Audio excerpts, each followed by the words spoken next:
এক ইঁদুর এক কৃষকের বাসায় গর্ত করছিল।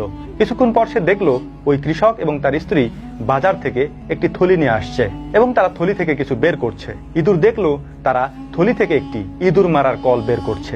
এটা দেখে ইঁদুর ভয় পেয়ে ঘর থেকে বেরিয়ে গেল। কৃষকের বাড়িতে একটি কবুতর, একটি মুরগি এবং একটি ছাগলও ছিল।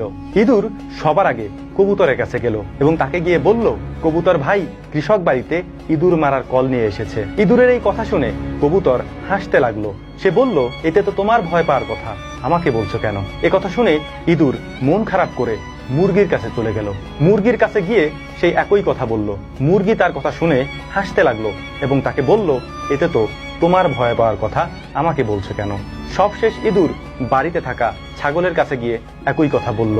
ছাগলও তাকে একই উত্তর দিল। পরদিন ওই ইঁদুর মারার কলে একটি সাপের লেজ আটকে গেল। কৃষকের স্ত্রী দৌড়ে সেটা দেখতে গেল।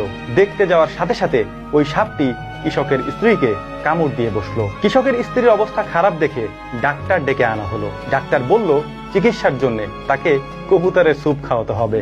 বাড়িতে থাকা কবুতরটিকে জবাই করা হলো এবং তার স্যুপ বানিয়ে কৃষকের স্ত্রীকে খাওয়ানো হলো। এদিকে কৃষকের স্ত্রী অসুস্থ জেনে বাড়িতে আত্মীয় স্বজন আসতে লাগলো তাকে দেখতে। বাড়িতে খাবার কিছু না থাকায় মুরগিটাকে জবাই করে আত্মীয় স্বজনদেরকে রান্না করে খাওয়ালো।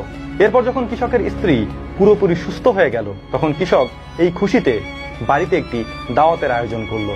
সেখানে সমস্ত আত্মীয় স্বজনকে দাওয়াত করা হলো আর এদেরকে খাওয়ানোর জন্য বাড়িতে থাকা ছাগলটিকে জবেহ করা হলো।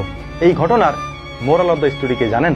কেউ তার সমস্যাগুলির কথা আপনার কাছে বললে আপনি পারলে সেটির সমাধান করুন, আর না হয় চুপ থাকুন। হ্যাঁ,